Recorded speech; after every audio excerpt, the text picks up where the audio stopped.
On today's episode of the NASM CPT podcast with me, Rick Ritchie, I explore my NASM story.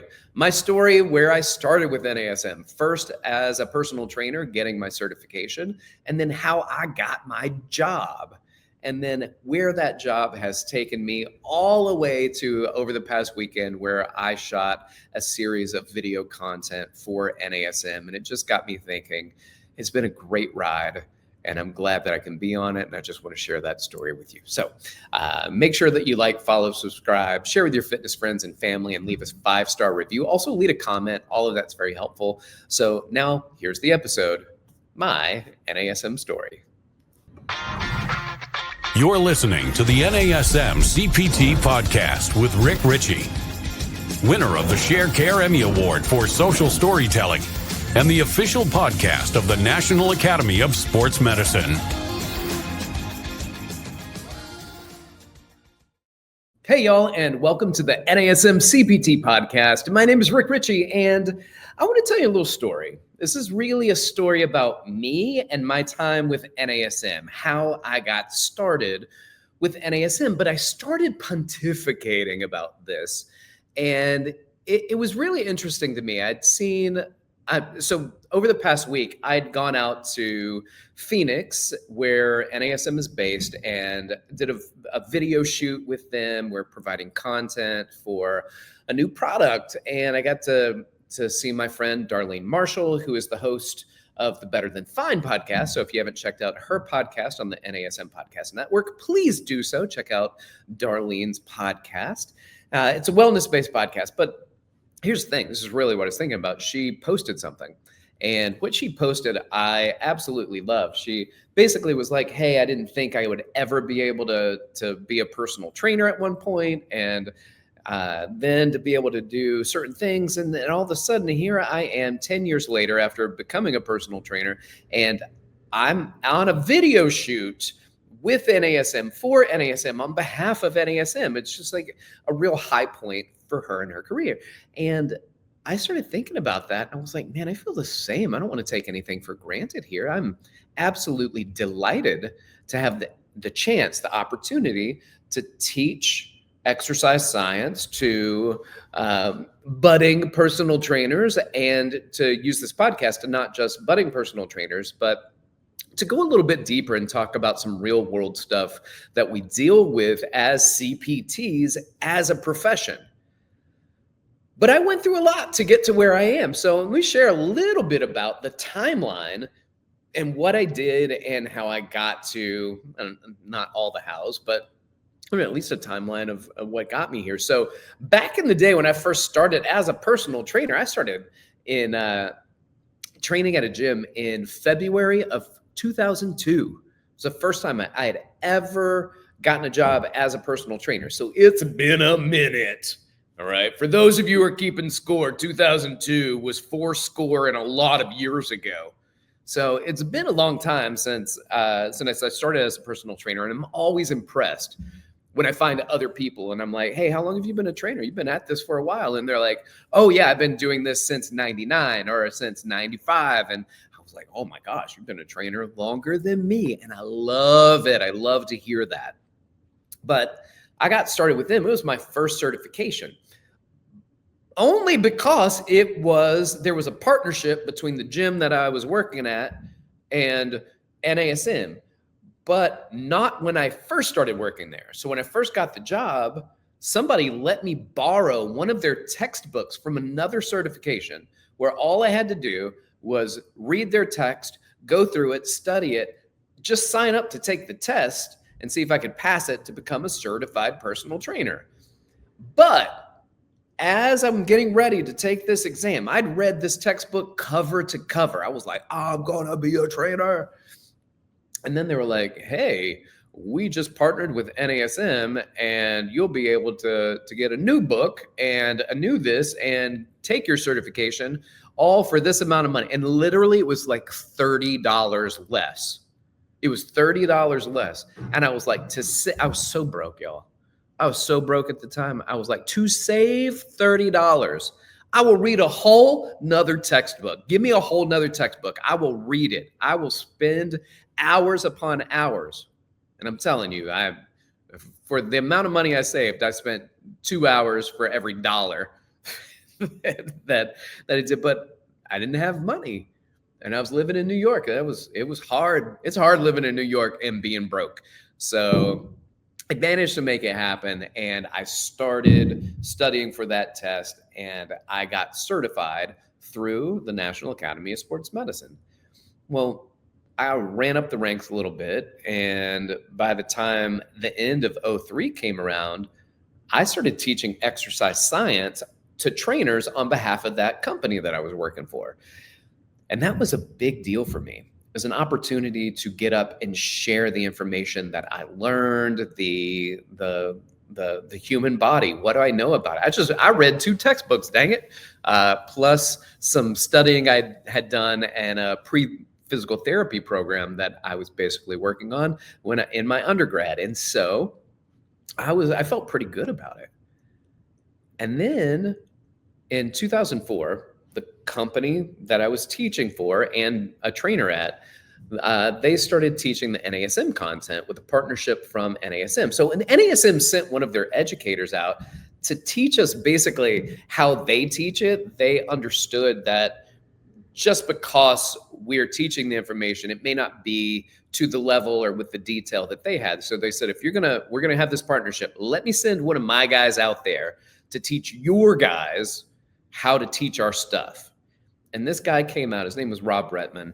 And still, whenever I see Rob, I don't know, he hasn't worked at NASM for a long time, but I see him, I hug his neck, I thank him for being who he was, so pivotal in my life. And so Rob was teaching this exercise science course to us fitness professionals and educators, and we would all get up and we would teach, and at some point over a week long or several day long session of teaching, learning, and teach backs, he just pulled me aside and he was like, "Man, you're really good. It would be cool. Like, would you ever think about working for NASM?" And I'm telling you right now, it was like a win to even hear him say that. Even if I never worked for NASM, just to hear those words come out of his mouth, I was already delighted. I was happy. Count me in. I'm so happy that you said that. And then was all the self-doubt, the self-deprecation, the concerns about I'm not good enough and I'm not smart enough, and most certainly I'm not educated enough to be able to teach on behalf of NASM. So I had taken a job in Miami South Beach to open a corporate gym down there and open it as their fitness manager. But I love Miami to go down and visit. I did not care so much for living in South Beach. I was kind of a homebody, and they don't care for homebodies down in South Beach. They want you to get out, go have fun, live a little. And I was like, I don't want to live a little. I want to go home. So strangely, because I couldn't afford anything in New York, I said, let me go back to New York 6 months after and put my tail between my legs. I know a lot of people who've left New York with their tail between their legs, but not many people run back to New York with the tail between their legs. But that was me. So back to New York I go, asking these guys, hey, can I get my job back at the gym? Can I get my job back teaching exercise science on behalf of the companies for new trainers? But also I remember thinking what Rob said, maybe you want to consider teaching for NASM. And I was like, you know what? I'm trying so many things right now. Just let me throw something else at the wall and see if it sticks. So I did, and I submitted on, at the time, just NASM's website. Let me go in and submit for a job, told him what I wanted, told him who I was. It was a significant application process, and I went all the way in. But I also, in that time, applied for a master's degree program for exercise science, because I had decided this is what I want to do.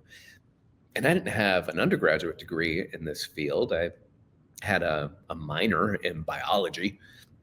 That didn't really help me get to where I needed to be. So went back to school and was enrolled in a master's program. So during all of this, I decide, let me put in that application to NASM.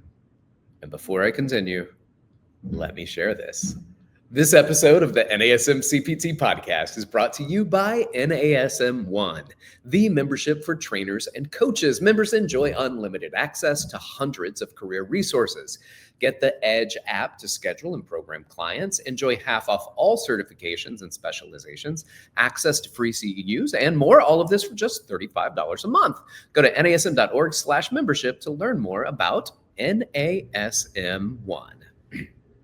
All right, so I'm going to share this with you. This is kind of funny. This is a weird one. So I had gotten back, connected with somebody, and this person trained a lot of famous people, and he couldn't do a training because he had 2 young kids, or at least 1 young kid at the time. And so it was like, hey, Rick, can you potentially, I'm going to set you up with my guy in LA who works with this guy, and he's going to, he was one of the biggest artists at the time.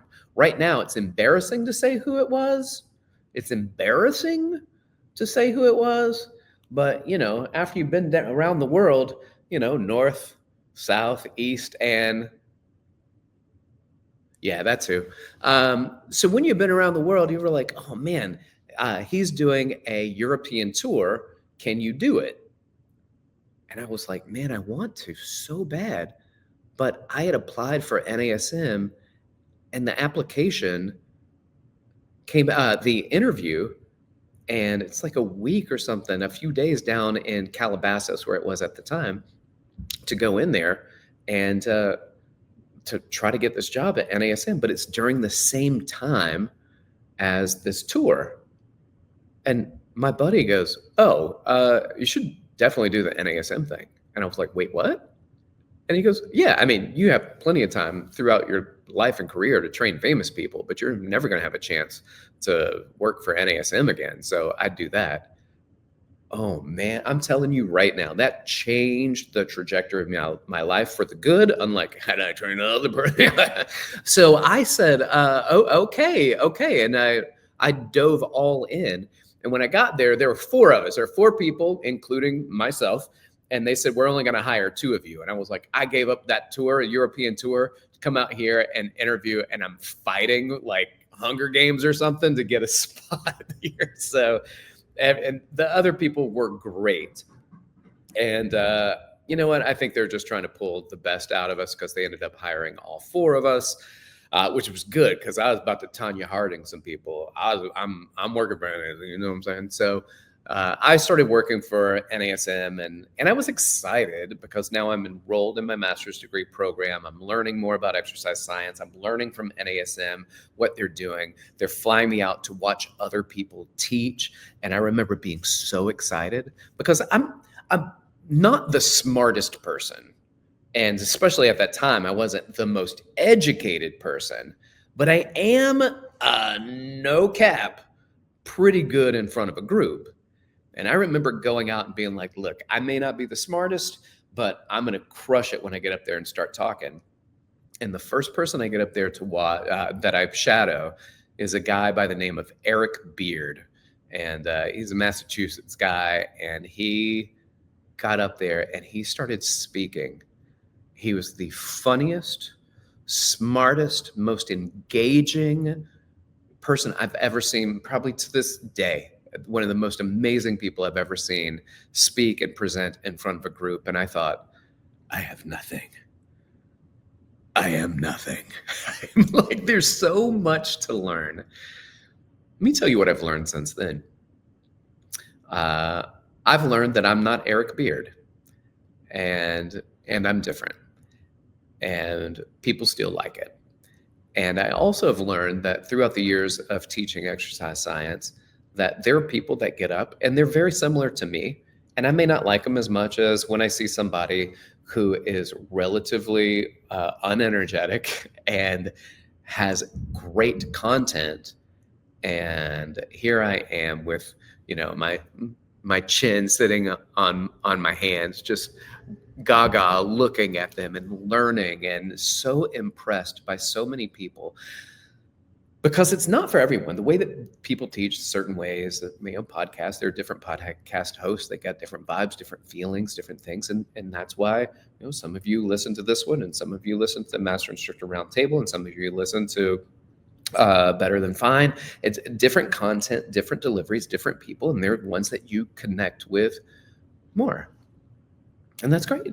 That's great. That's how it's supposed to be. So I stopped comparing myself to other people. However, I would still one day like to be as good as Eric Beard was 20 years ago. Speaking of, and Eric Sorensen, my producer, he's listening right now. Hey, Eric, I don't know if you know this, but I started teaching for NASM in early 2006. So right now, coming up real close to my 20th anniversary working with NASM. Maybe this episode should have waited a few months so it could be my 20th anniversary episode. We might do a recap. That's all. So either way, here I am. I'm now working for NASM, and I was enrolled in the master's program. And I got to be honest, it did not help that there was a person in my master's program who worked for NASM who hated me. Wendy Batts, if you're listening. We were in school together, and I made a comment to one of her posts and something that she had written. And it was just questioning some of the things that she hated me for months because I questioned her. Now we're best friends, just so you know. And also I'm saying it so that Wendy knows that I think she's my best friend, and don't be mad at me. She also was very helpful in my final paper. I don't want to hear any more about it, Wendy, but you were helpful. Absolutely. Listen, I traveled to teach up to 10 times a year. We don't have any live workshops anymore for NASM, but that used to be the thing, man. And I personally would be somewhere between 8 and 10 exercise science workshops that we'd go teach. There was 2-day workshops at first, and then they cut it down to a 1-day workshop. And then after COVID, we haven't done a workshop, like a CPT workshop or anything since then. But man, we traveled, 8 to 10 times a year, sometimes more if you can get more. I was in a big market, New York City. So anywhere kind of around New York, it was a little easier to get me there. And it didn't matter. I wanted all of them. I was like, there are 52 weekends in a year. As long as I get a couple weekends off for Christmas to go see my folks and another weekend just so I could sleep in, I didn't care. I would have taught every single weekend. And we fought over once a year. There would be a workshop in Hawaii, and we would argue and bicker and fight over seniority and who was going to be on the Hawaii trip. And since then, I've been back to school twice. In 2010, went back to school for massage therapy. 2016, I went back to school for my doctorate in health science. I've had the opportunity to teach over 100 conference sessions. I'm going to go with well over 100. We're looking probably now closer to 200 than 100. Several chapters in multiple textbooks that NASM has produced. And then video content, like I did over the weekend. For those who may be coming up and doing this new project, you will see new video content that's coming out, teaching exercise science and how to do particular exercises, some of the main exercises, and having conversations with other fitness professionals like Fabio Kamana and Pete McCall and Darlene Marshall, Scott Cheatham, on exercise and movement and the science behind it. And all of these people, if I go to a conference and I see them there, I go to one of their sessions. There are a lot of people that don't work at NASM, and I go and see their sessions too. I absolutely love. But these are people that if I get a chance and they're speaking at a conference, I'm going to be sitting my butt down in one of their sessions. I love to learn from people and hear what they know that I don't know.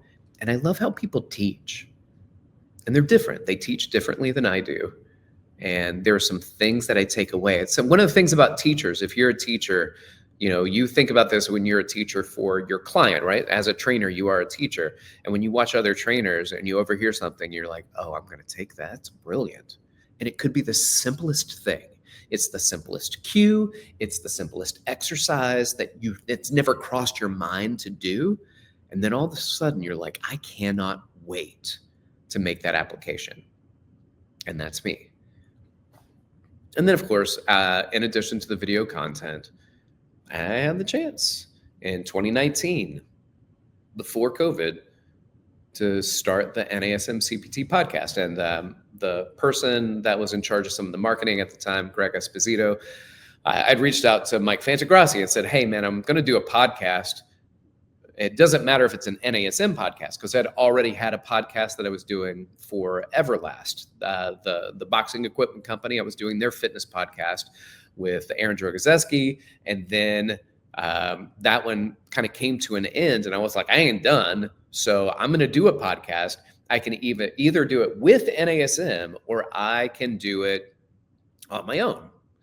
And Mike Fantagrassi sent me to Greg Esposito, and then kind of chatting between everybody, we decided that let's make it an NASM content podcast.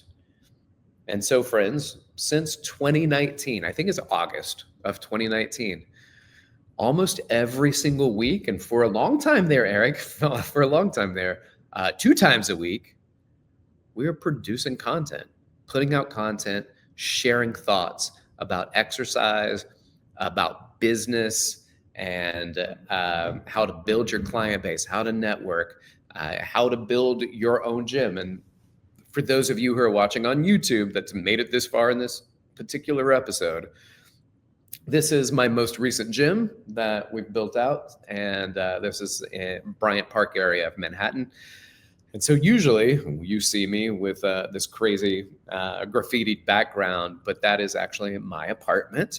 And so this one is being shot in the gym. And so might be doing the podcast from here from now on. We'll see. Might give a little bit of variety there.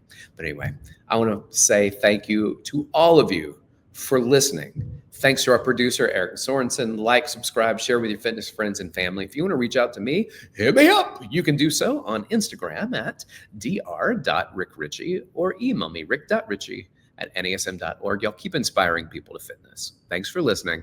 This has been the NASM CPT Podcast.